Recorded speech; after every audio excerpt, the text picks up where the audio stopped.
Let me pray as we transition to the word this morning. Lord, thanks for this day. Thanks that we can be gathered and know that you are in our midst and that you are actually working in our lives. And I pray that we'd recognize that, we'd embrace that, but also I just pray that these words would be clear, that they'd speak to the hearts and minds of the room. In Jesus' name, amen. We've been in a series since the beginning of July that we, well, the first one wasn't, but we had Dave Verhagen with us on July 2nd, where we talked about mental health and how it intersects with spiritual formation and faith.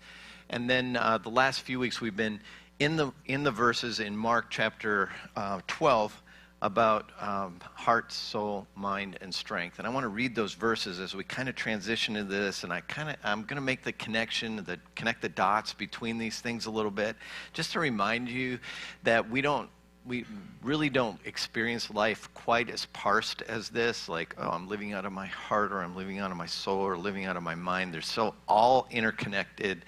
They all affect how we engage with one another. And so with that, let's look at these verses in Mark chapter 12. It says, one of the teachers of the law came and heard them debating.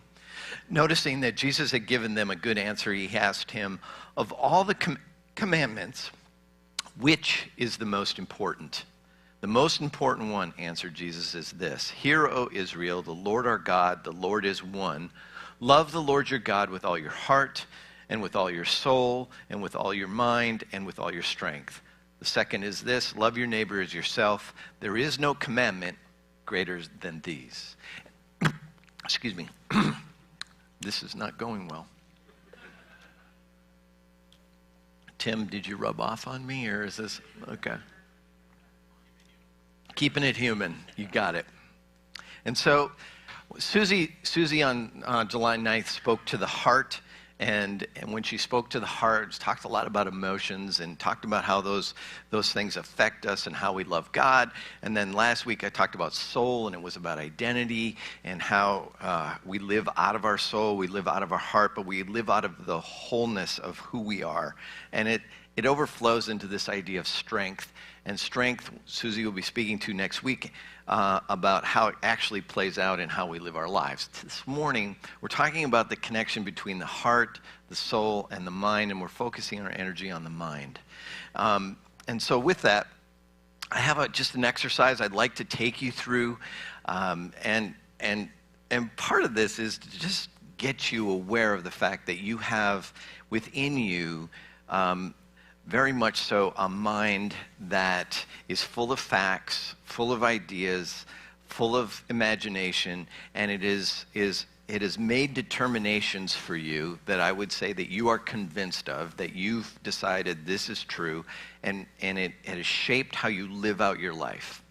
And it runs unconsciously underneath the surface. Your mind oftentimes is engaged in ways that allows us just to react to words that we hear, circumstances that we encounter, how we engage the world around us. So just a quick exercise I want to take you through is this. I want you to close your eyes. Trust me for just a minute. Just close your eyes. It works better if you close your eyes. Everybody got your eyes closed? I see you, Timmons. All right. You ready? Okay. I want you to think of the first words that come to your mind. This isn't a test. This isn't pass or fail. This is just to reveal some things. So I'm going to say 5 words, and you're going to think of the first word, all right, that comes to your mind. If you are like me, you will have a tendency to overthink this. Don't overthink it. Just let the first words be the first words, okay? So your first thought when you hear the word Jesus. Your first thought when you hear the word God.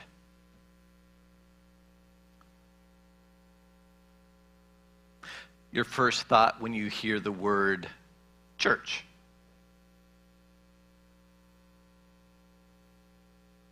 Your first thought when you hear the word truth. Truth. And the last one is your first thought when you hear the word Bible. Bible. So Jesus, God, church, truth, and Bible. Theme there, right? You've probably picked up on it a little bit through. But the idea here is that oftentimes your first reaction, your first thought speaks to where your mind is convinced about these things. So you hear the word Jesus and you may have thought, oh, kind, forgiving. You may have thought Savior. You may have thought any number of things. Then you heard God and your subconscious said, oh no, or fear, or friend. It could be any number of things. But you start to hear your mind if you start listening. So my first thought about church, right? Church was, this is, I'll reveal a little bit about me. When I did the exercise myself, my first thought was boring. And you're a pastor. But part of that is rooted in some of the my upbringing. My first thought about truth was, is there really any?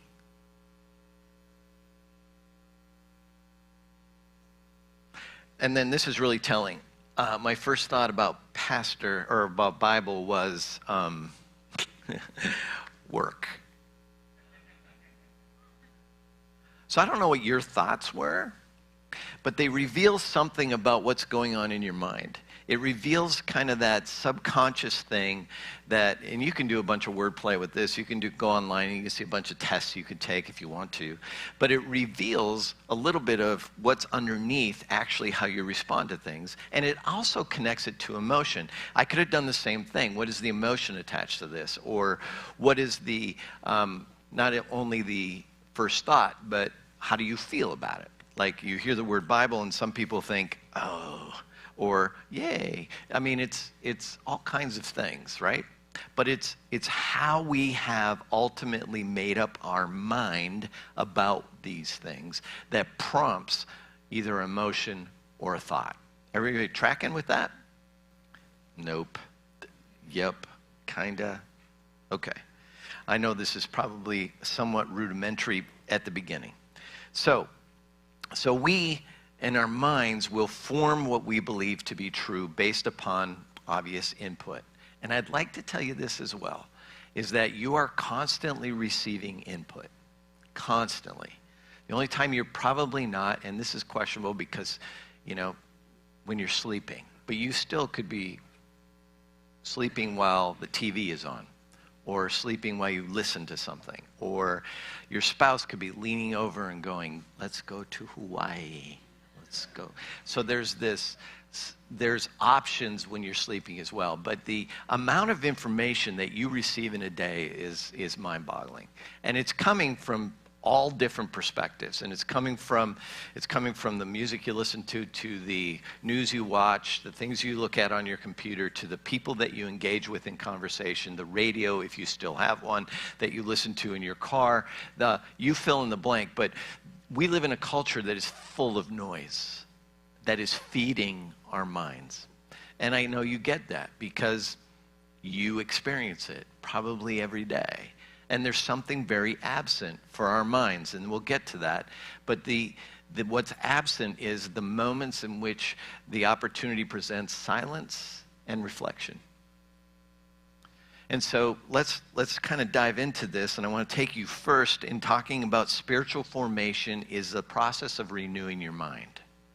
And in Romans 12, verses 1 and 2, and when I say renewing your mind, and when the Bible says that, it's primarily talking about how we change the way we think. So in Romans chapter 1, Paul is saying, therefore I urge you, brothers and sisters, in view of God's mercy, to offer your bodies as a living sacrifice, holy and pleasing to God. This is your true and proper worship. Do not conform to the pattern of this world, but be transformed by the renewing of your mind. Then you will be able to test and approve what God's will is, his good, pleasing, and perfect will. here's the struggle with this verse. Is we read it, we kind of grasp it, we get it, and there's two things that are playing themselves off against themselves, and that is the conformity to the world versus the transformation of the mind that aligns itself with Jesus. That's really the battle that's kind of taking place in your mind and for your mind. The problem is that we engage it in a couple of different ways. Our natural way of engaging it is path of least resistance. What requires the least amount of effort for me? And that is to be able to either, I can do some minor things like monitor what goes in. I can do some things that determine, this is not a good thing to feed my brain, so I'm going to not do that. Or there's a number of different ways to do this. And the other thing is that we just become passive because it's so much work and there's so much noise and there's so much challenge and there's so much going on that oftentimes we just kind of go, okay, whatever. And we allow whatever it is to come in, and we don't really process and think it through all the way. And it affects the mind. And anybody living in this culture is aware of this, but the struggle is that then how do we do this? How do we if it's a constant, ongoing process that is inundating our minds, how do we renew our minds in the midst of that? Well, we need something to compare it against. We need something that says, okay, this is right and this is wrong. And oftentimes, we're not even clear on that. And so when we create things in our minds that we call things that we're convinced of, the things that ultimately we believe are true, we believe that we've made those decisions and those convictions in the place of fact. We've decided this, like, I've objectively thought this through and I'm convinced of this. And it becomes something that we live out of because we're convinced. And so the struggle becomes when it doesn't align with who Jesus is.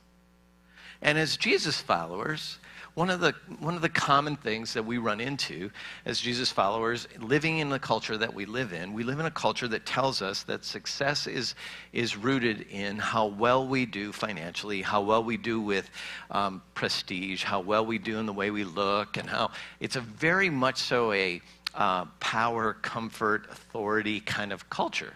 And all you have to do is look on your social media feeds and pay attention to the news and pay attention to what's going on around you, and you begin to recognize, okay, this is success, or this is how I find fulfillment, or this is where I find ultimate contentment is if I could just reach the top of the mountain, I will find these things. And it doesn't align with who Jesus is. Jesus enters the world, and he's the one that can have it all. He's the one that enters the world with all the chips, because he's God in the flesh. And what does God in the flesh do when he gets here? He lives a pretty obscure life. Carpenter in the backwoods of Nazareth. Wow.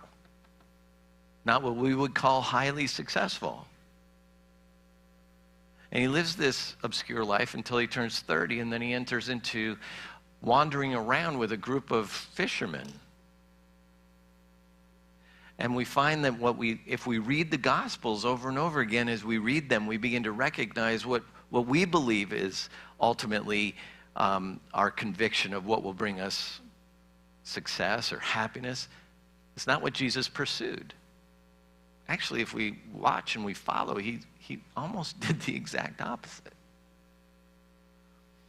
And so I want to just invite you to ponder that for a minute and then say, okay, how do we align ourselves? And I want to take you to the verses in 2 Timothy chapter 3. But before we go there, I want to define for us, we have a working definition, yay, of the word convinced, something you're convinced of. And this is what I came up with. This is a deep-held, unchallenged internal belief that is on autopilot. And what I mean by autopilot is that nothing really challenges it. We just assume it's right. We just assume it's true. We have this conviction that it is what it is. And it's born out of this idea. And I want to take you now to 2 Timothy 3:14 and 15. It says this, "But as for you," Paul is speaking to his protege Timothy, he says, "continue in what you have learned and have become convinced of, because you know those from whom you learned it, and knew how from infancy you have known the Holy Scriptures, which are able to make you wise for salvation through faith in Christ Jesus." He makes this connection between being convinced and how you learned it, or who you learned it from. And we are convinced of a lot of things. I've been convinced of a lot of things that aren't quite right. The facts aren't quite right. The reality isn't quite right, because I believed the people that told me and taught me. And there's something powerful in our minds that forms our minds around this idea that the person that I trust, the person that has been influential in my life, can speak into my life in such a way that I will form convictions. And I want to share a couple of them with you that I got from my dad. The first is this. When you grow up in a paper mill town in Minnesota, there's only 2 car dealerships in town, Ford and Chevy. Well, my dad, when I was young, owned a Ford truck. It was not a good experience. And so my dad swore away Ford trucks. And so Fords in general became like, he had a phrase, I can't repeat all of it, but something to the similar to found on road dead. But there was some other words added into it. And so I grew up in a home where Fords were not only not acceptable, but they were the enemy. So we were a Chevy family. So we bought Chevy. So I grow older. I start buying my own cars. And for the life of me, I cannot engage the idea of buying a Ford. Because what's underneath all of that is it was instilled in me by my dad that Fords are bad. Even though there was a season when Fords were better than Chevys, by all facts, by all information out there, hey, I should buy a Ford. Nope, can't do it. I did it once and I felt guilty. So the whole, do you get it though? We all have things like this. The other one is this. This is where I tread lightly, and I want to make sure that I am not making a political statement. I am making a statement right now about what I was taught as I was growing up. In this little paper mill town in Minnesota, it was a heavily unionized town because the paper mill was union. And really, if you went to northern Minnesota, you would find that most of northern Minnesota is heavily union. For good or for bad, it doesn't matter. This is not the point. But it's because the whole state then kind of is democratic in its voting. This was in the 70s, okay? This was before all the partisanship that takes place now. This is just what happened to me. So don't overread this. But so my dad grew up in this union town. My dad happened to be management. Do you know what that means? Yeah. Okay, somebody does. The union people don't like management, and the town is mostly union, and there's a few managers in town, right? So my dad was on the wrong side of that conversation. And when there was a strike or whatever went on in town, in which it happened periodically, this would be like just our house would be in turmoil. It would amp the anger. And he goes, and again, I can't use all the words, but he would speak as Democrats as being worthless, and it wasn't just the union; it was just Democrats. So it became hostile. I was like, so, and he would say, and we're Republicans because we work hard, and the Democrats are union because they don't work hard. Okay, so you're 8. And you go, okay, that's bad. Working hard's good. And you make all the connections in your mind. All the facts aren't there, but you take those pieces of facts that you get, whether they're half-truths or full truths, you plug them into your brain and you go, I'm a Republican. Without taking into consideration anything else but what my dad taught me. This is what we do. Because the relationship was reliable, I knew who he was trustworthy, all the things were true, and I just adopted, okay, I guess we're Republican. And then what happens when you get a little older, right? You start talking to people, why are you Republican? Because Democrats are lazy.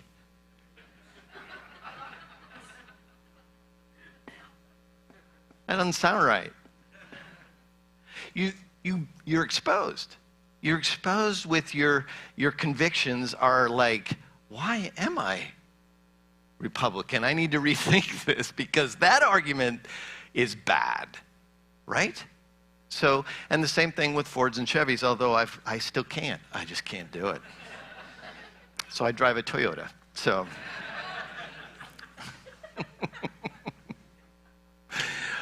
All that to say this is that we all have this. We're just not aware.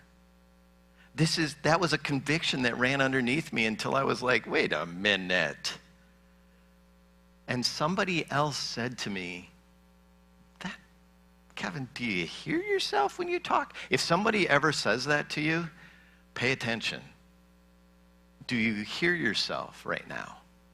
Because what you're revealing is your true conviction. Your true conviction comes out, and it's not quite based on fact. Ever been there? And so you put that into a box, and you kind of shake it up, and you kind of go, okay, how do I know this stuff? How do I figure it out? How do I know what I'm convinced of? And the way that we know what we're convinced of is how our life plays out. How we live. I had a good friend who was he always had this claim of being, I'm a great family man. I spend a lot of time, my family is first. I love my family.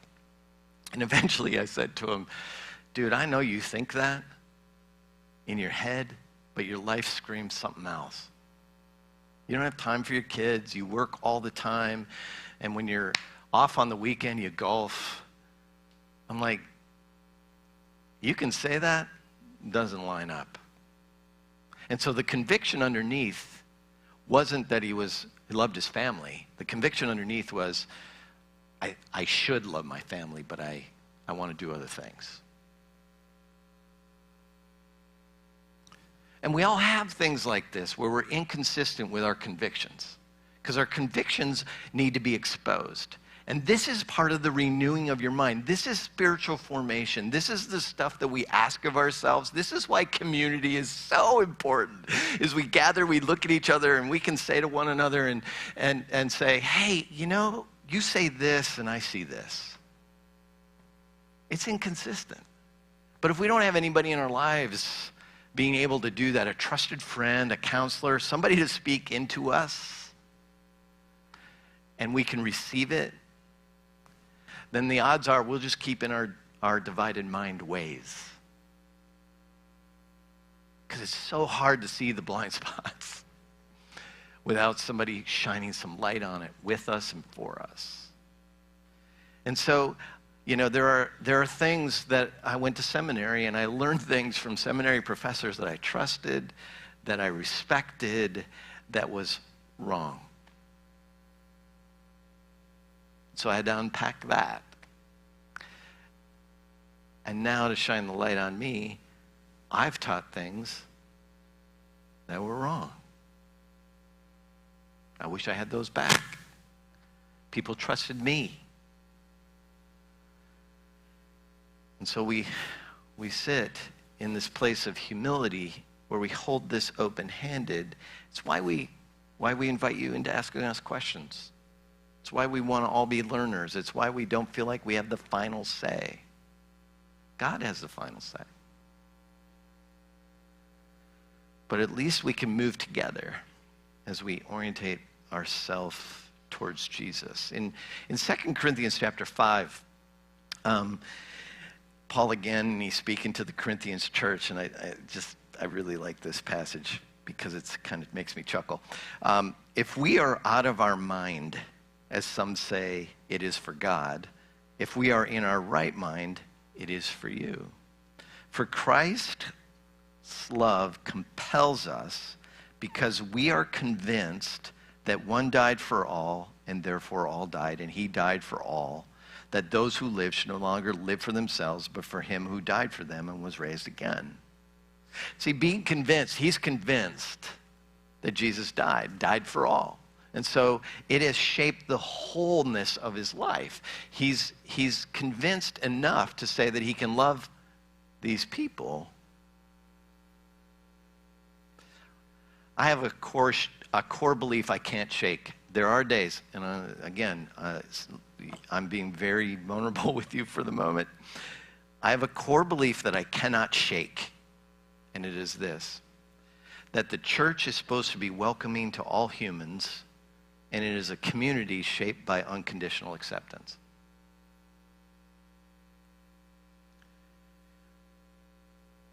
It's the core belief of why I believe I'm still pastoring and still trying.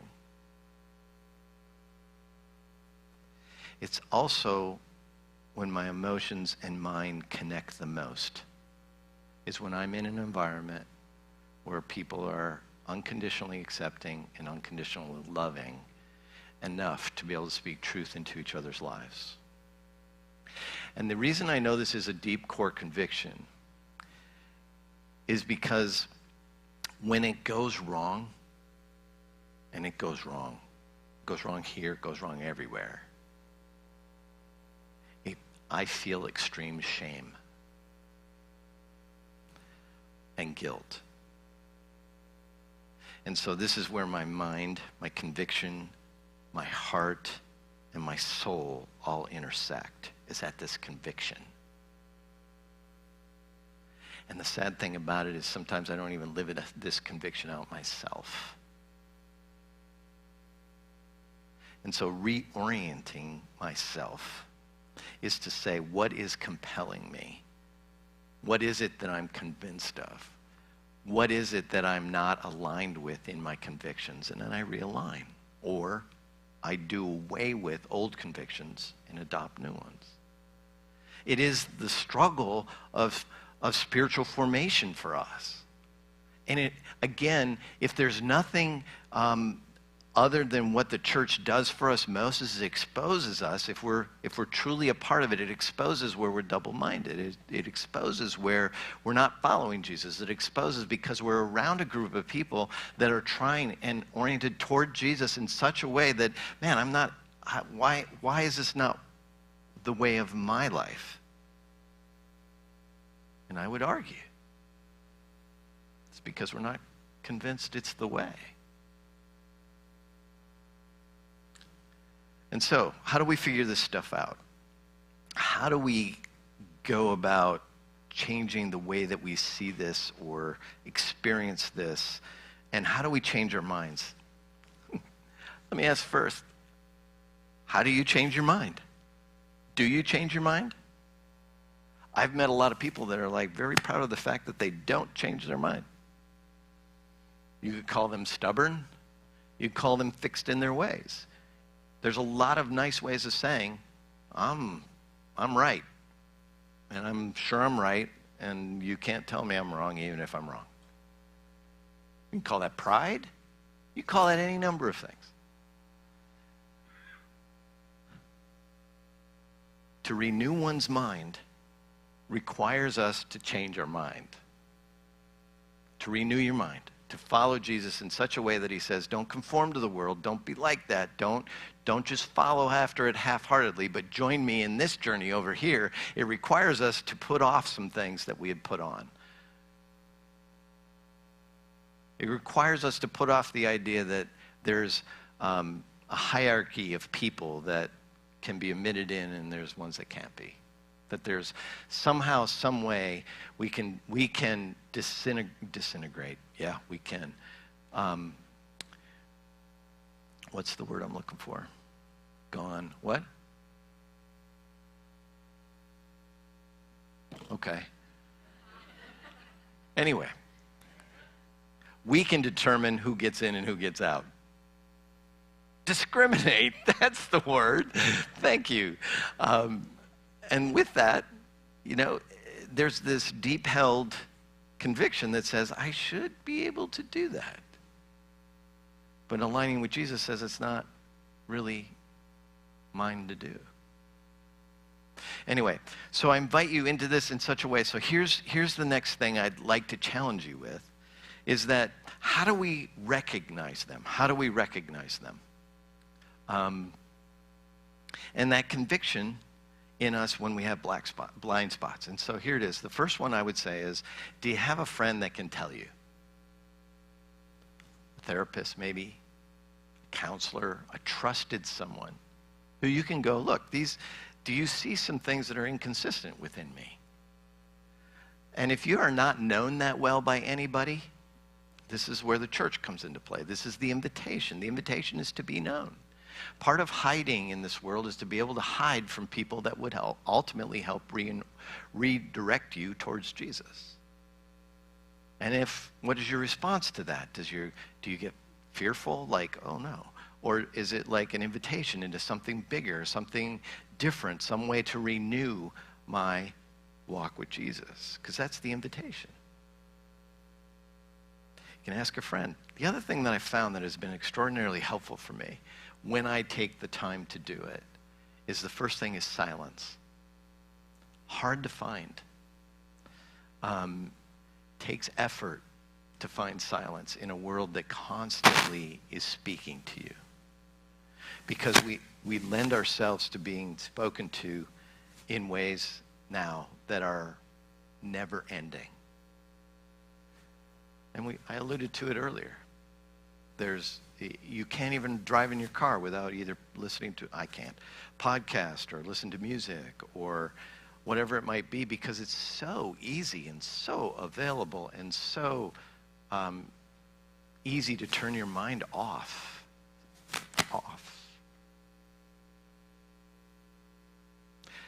So finding space for silence so that you can actually hear God and hear your mind. It's hard to do. Second thing is the practice of journaling. And what I mean by that is you don't have to do it every day. You don't have to do it. It's helpful to do it every day, but to be in the discipline of writing down, okay, these are my thoughts. It's the exercise of allowing the mind to write. You can type it. It's easier for me to write. And it allows for the things that you think to come out, and then you're able to put a little light on it. It's shining light on your thought life, which you might not want to do. But I would encourage you to do it, because then you can see more clearly what you're convinced of and what needs to change. But I invite you into these things. And then share it with a friend. Share it with that friend. This is what I wrote down. Do you find this to be true of me? Yeah. No. So, and the third thing is, what do you dwell on? What is it that your mind just works over and you receive freely? So for some people, it's the news. For some people, it's music. For some people, it's just conversation with friends. For some people, it's scrolling through your social media feeds. For some, it's sports. For some, you fill in the blank. But when your mind is allowed to drift, what do you dwell on? And passivity in this will drift it to the place where you find the most pleasure, or the place where you find the most fear. So something you're worried about, or something you love.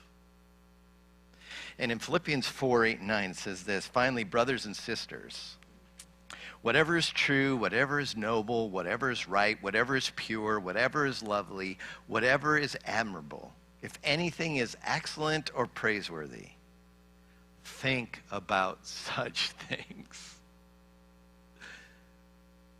Whatever, he connects it now to relationship, whatever you have learned or received or heard from me or seen in me, put it into practice, and the God of peace will be with you.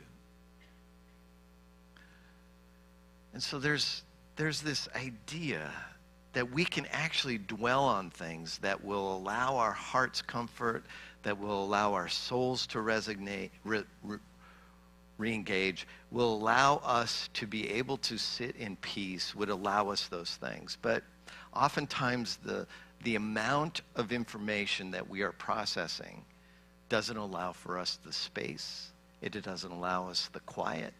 It doesn't allow us the break. It doesn't give us what we need unless we take it. And so renewing the mind is a spiritual, but also just I would argue it is connected to the physical, and it's connected to the heart, and it's connected to the soul, in that our emotions affect our mind, our state of being of our soul affects our mind, and what we do affects our mind. But all of that, if we don't decide that we are going to take some time and actually allow our minds to rest in Jesus, allow our minds to have some quiet, allow our minds to have a break from the noise, it's really hard to renew it. I want to invite you into that type of discipline. And so with that, I want to give you the opportunity to ask me questions if you have questions. If not, I have a few more I could throw your way. And but as you think about this and have heard this, where does this sit with you? How does this resonate with your hearts, souls, and minds? Susie's joining me as we are doing this series together. So, any questions in the room? Can we have a little light? Morning, Kevin. How's it going? Hey, Will. Found your sunglasses. Thanks, man. First of all, thank you for your honesty and transparency about thinking back on other seasons where you would disagree with your past self. Yeah. Yeah. I've even in my life seen like seasons where if I was going to talk to my like 23-year-old self or my 18-year-old self, we would not agree. Yeah. You know? Yep. And I think about like the rest of life, and I know in like 20 years what I think about where I am right now, like even if I have like done a lot of this work and like re-evaluated my assumptions and my convictions, I know that's going to change over time. Yeah. So how do I keep that from kind of like paralyzing where I am now? That's a really good question.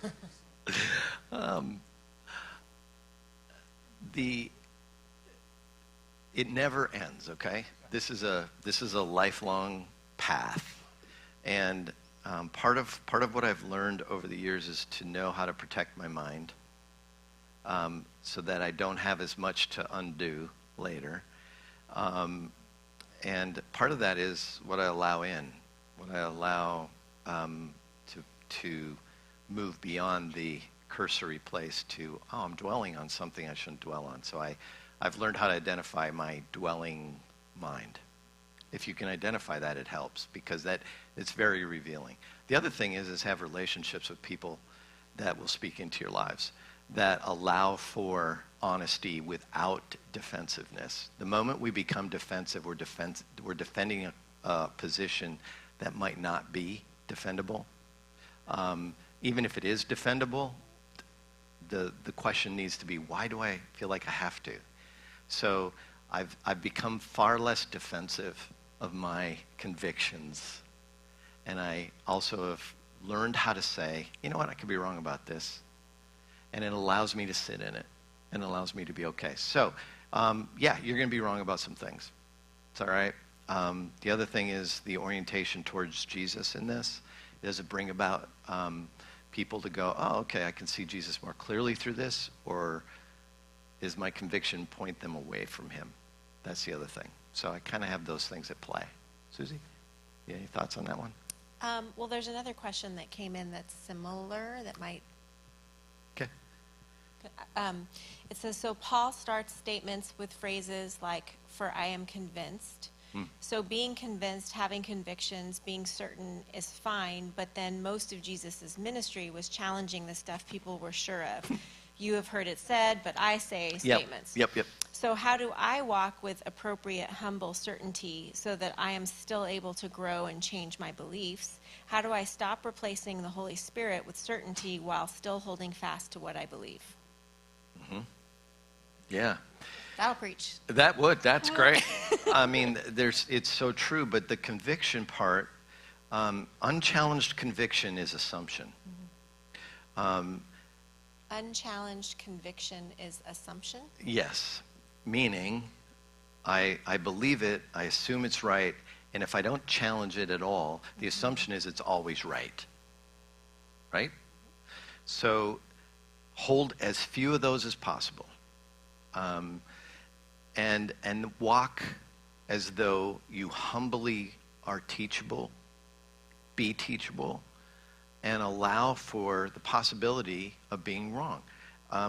There isn't any other way around it. But the other part of it is when you know that something is wrong or false or untrue, you need to put that in a category that doesn't influence the whole. And that's also what we don't do well. We dabble in the untruth. We dabble. The half-truth is really powerful. And we allow the half-truth to form convictions. That's what it was with my dad. They were half-truths. He had rotten Chevys as much as he had rotten Fords, but for some reason the Ford's got his... Well, somebody texted in, I'd rather push a Chevy than buy a Ford. Yes! That resonated. That... Was that my dad? Well, that would be weird. That would be, it died in away. 2012, but that's weird. Could have been. Yes, Yeah. we'll have that conversation later. Drive a Toyota, right? There's one right here.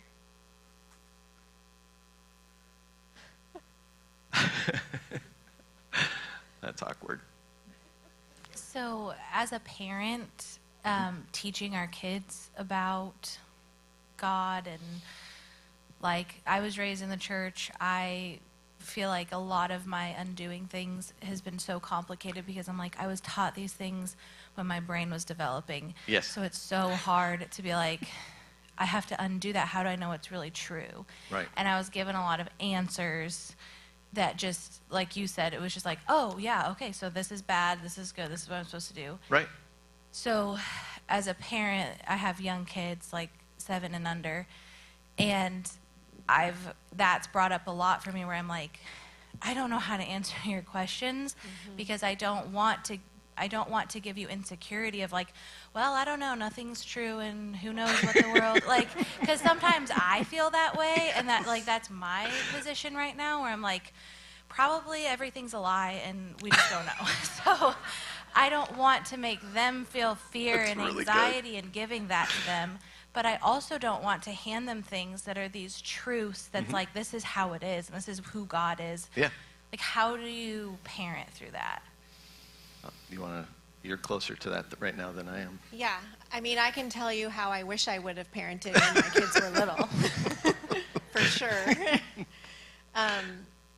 So one of the things that I'm currently learning is or I guess I could say, like, one of the regrets that I have is that I passed on, didn't think I was, but I did pass on what I inherited, which was more of a behavior modification faith. And so, like, next week we're going to talk about strength, which is far beyond, what you can show for your faith, right? If you obey, then you're this, right? And so what I wish I would have taught my children, rather than using the word obedience 50,000 times a day, is faithfulness. Because faithfulness is different than obedience in that it's putting your belief and your mind and your heart into something that you don't entirely know is true, nor do you need to be entirely knowledgeable of its truth, but there's enough there to make you convinced to keep pursuing it, which is why we're all in this room, right? Mm-hmm. So the other thing is I wish that I would have spent more time talking about how glorious Jesus is and how beautiful he is and how much he is with us and how much he loves us, and actually pointing to the specific things that show me that. Everything from the ocean that I can't see the end of to the taste of avocados. I'm giving away my camp talk this Tuesday, so if you're going to camp this week, this is what it is. Basically. But like, that's really, you know, like, those are the things that I know those things to be true, because I can go outside and there's a measure of faith that I have that shows me that there's something really true about the God that I read about in the Bible when it says the heavens declare the glory of God. So I wish I would have focused on those things. And then for the things that I'm not sure of, I think it's okay to tell your kids, you know, I don't really know. What do you think? I'm not sure what I think. Here's some different things that I was taught, but I'm not sure I think that anymore. Let's try to figure it out together, you know. And then I would pray with my child that God would reveal what that is, because again, you're showing faithfulness to your child by showing them that you don't know the answers, but God is there, and so you're going to ask him, and in due time he's going to reveal it, and he might reveal it to your child before he reveals it to you, which is what happens a lot of the time. Yeah, a little more imagination there. Yeah. So does that help? Like, with that, like, that all does assume, still, it's giving them kind of that God is real and we Yeah. do believe in Yeah. him. And, like, with where I'm at right now, I just don't know what I think about all of it, and I realize how much I've changed back and forth in my life, and recognize in the future I don't know that I'll ever be certain of some things, you know. And so I know the Bible talks about, like, raising your child in the way that they should go, and, like, I was always raised the importance of talking to your kids about God. Do you think it's bad, or, like, what if it was just like, I don't know, is God real? Like, what do you think about that? Like, is that a scary line to be walking? I don't want to make my kids think that he's not, but at the same time, is it okay to make them think he is? Well, I think one of the things that I often say is that I haven't found a more compelling story than the story of Jesus. I just haven't. So, yeah. I mean, I think God, to say that you do believe that God is real, because there is enough of you that believes that he's real. I know you personally enough to know that I can say that. But the certainty, I would suggest that maybe the certainty that you think you need before you can speak about it is part of the old tapes playing in your head. You know, because I don't think, you know, some of the most faith-filled, godly people I know who have gotten old, towards the end of their life, they have opened up about their doubt. You know, like this one woman, she was telling me about how she was with her mom when her mom was passing. And this is like, I mean, she was like a pillar of faith. And she said that she sat there with her mom and prayed, and the only thing she could say is, oh God, let it all be true. Yeah. You know, I mean, like, there is this element, I mean, that is what faith is. It's, we don't always know for sure all the things that we think we should know for sure, but there is something compelling that's drawing our heart, that's engaging our mind, that's stirring our soul, that's causing us to, with our bodies and our strength and our ability, participate in this thing that Jesus started, that was started thousands of years before him, and we're still here. And that, to me, that's what faithing is. That's good. I don't know if that helps, but Yeah, we could dive. Hey, we're going to have the band come up. If you still have questions, please text them to us. We are faithful and just, and we'll answer all of them. No. Somebody got that. So, yeah. So we will answer them. We go through them every week. Just because we don't get to them in here, and then sometimes we do them on the podcast. If it's like too big for an answer on the text line, we will answer questions on the podcast. So I want to invite you now. Just around the room is 4 stations, and if you would like to take communion, it is the reminder of a truth that Jesus died for us, and it's a great reminder of the grace that he has for us. There's a place to give at each one of those stations and a place to write down a prayer request. If you have one, we pray over those every week. We encourage you to do so. We're about to step into some music. We're about to step into a few moments where you're going to have a chance to contemplate, to think, but also to sing. And I know we've talked about the mind and we engage the brain, and music has a way of moving us into our hearts, into our souls. And allow this music to take what you've just heard, all this talk about conviction and the mind, and let it sink here into your heart a little bit. Let it sink into, what is it I'm singing? And why am I singing it? But also, is this an expression of love that I have for the God who loved me and died for me? So take a few moments. Tim will be leading us